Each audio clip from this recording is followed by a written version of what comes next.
Hi everyone, it's Suzanne with Love and Pieces. Thank you for stopping by my channel.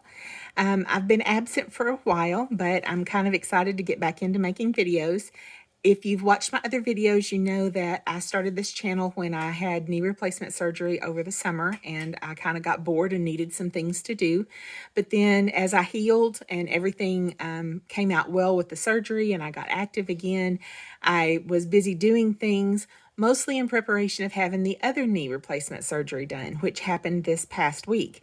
So I'm back on my couch and I've got a few things that I wanted to share with you. I've got a few videos that I've done. I'm trying to kind of clean up and make a little bit more polished. Polished is not exactly the theme of my channel. So thank you for watching how rudimentary I have started. But I wanted to share this this little kit that I've done. If you are a Paper Pumpkin subscriber, you know that the October and November kits coordinated. And the October kit made cute little dimensional house cards, Christmas cards. And the November kit made 3D treat holders in the same kind of house shapes.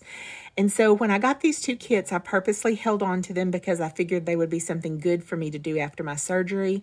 Plus, I need more than the 8 treat holders for my family that comes with the Paper Pumpkin box. And so my plan was to use both kits just to create treat boxes.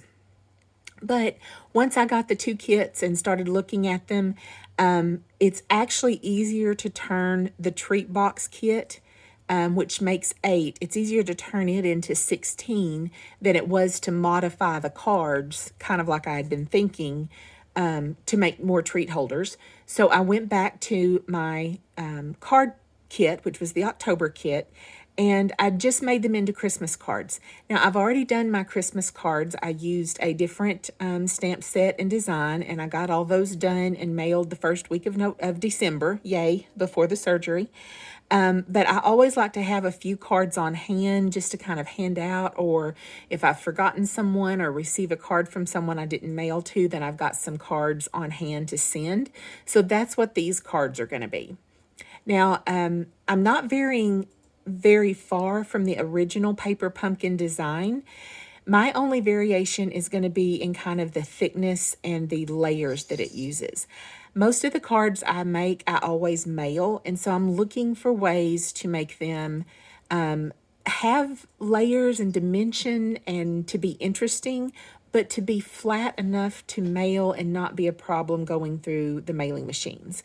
So that's what I intended with this kit, and I just wanted to show you the simple moderation that I did in case it helps you, whether it's on this kit, if you've not done it yet, or another card, just to help you thinking about ways to get that interest without really puffing it up and causing extra postage. So I used pretty much everything out of this kit except for the trees. There were some little additional pop-out trees that could add on and make dimension, and I didn't use those. I did save those, and I'm going to put those with the treat boxes, but I'll show you what I did and the trick I used to kind of get dimension and still keep it flat. So let's first look here. This is one of the cards, and I'll share that this is the stamp set that came with the October kit. I really like that Merry Christmas font, so I use that on all my cards. And then on the inside, I use the Celebrate the Wonder and Joy of this Festive Season stamp. I really like that as an inside greeting. So those are the two stamps that I used from this kit, but both this kit and the November kit had some cute coordinating stamps that'll look good together. I did not use the puffy dimensional paint that came with this. Again, I'm saving that for the treat boxes. I'm not good with painting that kind of stuff. I usually wind up making it kind of smeary, and I thought these cards were cute enough on their own that I didn't want to add that. I chose to go with some sequins that I had from Stampin' Up. These are just kind of opalescent sequins, and I like the look of that better than the paint on glittery stuff. So let me show you what I did. This is one of the card bases, and this is just printed on. This is one of the layers that comes, and you are supposed to put this on dimensionals and pop it up so that the whole sheet adds dimension. I didn't do that. I only put the dimensions underneath the little house part and the trees, and the rest of it I used tear and tape. See if you can see that. I just put tear and tape around the edge to hold it flat. So what I'm trying to do is get the lift behind the house, but allow the rest of it to stay flat. So let me see if I can get this attached here. And y'all will be glad to know I have purchased a stand for my phone. I'm going to try to get a little bit better with this. I'm just too impatient to get it out right now. I'm sitting here on my couch and I wanted to show y'all this. I just finished them and wanted to share. So like I said, posh and polished is not the theme of my channel. Rudimentary, get it done, you know, that's more me. That's my style. So this is what I've done. I put the card, that little panel on, and just that dimension behind the house gives it some lift and pulls it off the card a little bit, but it allows the bottom part to stay flat, and you'll see why in a minute. So then this is the next layer, and again, this layer was supposed to be on pop dots or on dimensionals.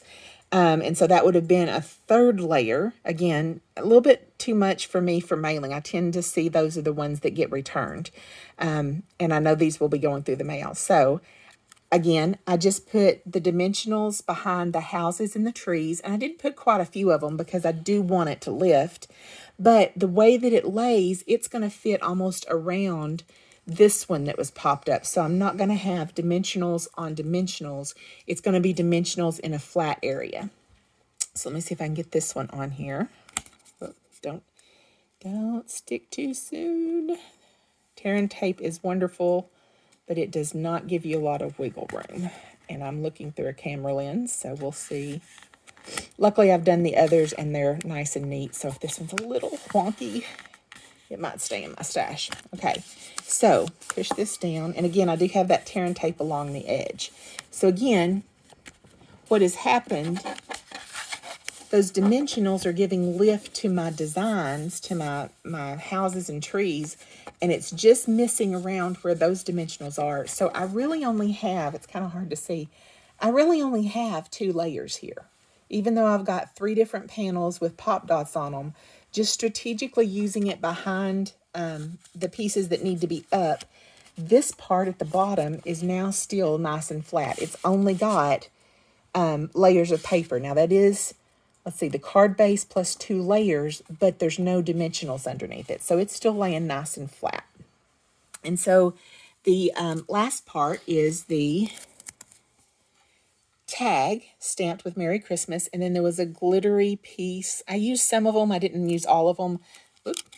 But that's the sentiment bar, and then I'm going to put it down here on the bottom, and it is on pop dots or on dimensionals as well. And just place it down here at the bottom. So now my sentiment strip is lifted, but it's still really only 1 layer because there's no other pop dots underneath it. There are a couple layers of cardstock, but that doesn't raise it too much. So with this, and it is kind of hard to see on camera, I've got layers, I've got dimension, I've got interest, but this is completely flat and mailable. This will go through the machines with no issue. So because I didn't use the sparkle glue, glitter glue, I did pull out those embellishments, and I'm going to add a couple. And I like to add those again to my base layer. These are flat enough that they could go on the popped up piece if I wanted to. But typically when I add embellishments, I put them flat so that anything with dimensions stands up and helps protect it from the machines. So there's 2 at the bottom, 2 bigger ones just to kind of frame the sentiment strip. They look a little bit yellow on camera, but they're really iridescent, kind of opalescent kind of thing. And then here are the smaller ones, and I love how they look in person up on the blue sky. And I did go pretty heavy with them. I liked the way they shimmered. They look like the stars or snow. They really brought some shimmer to the top. So I'm going to stop there because I think you got the idea. Y'all know how to place the pearls. But I want to show you one of the finished ones. Here we go. Oops, that's the next one. Let me get the first one out. So this is the one we just did, and you can see all those little sequins up there. It reminds me of those old style like Christmas ornaments or stockings that you'd sew all those sequins on.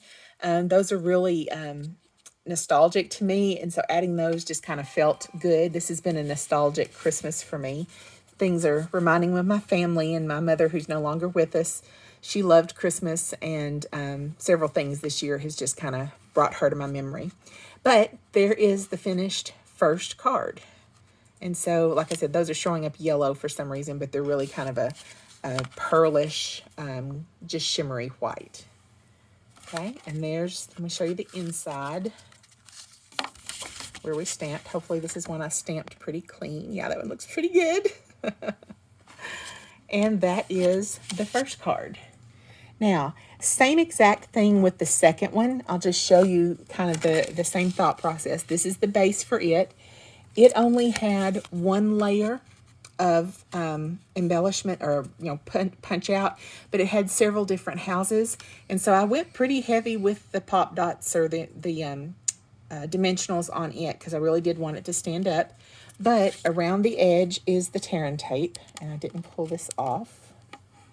Let's see if we can take just a second. Let me get this off one-handed on camera.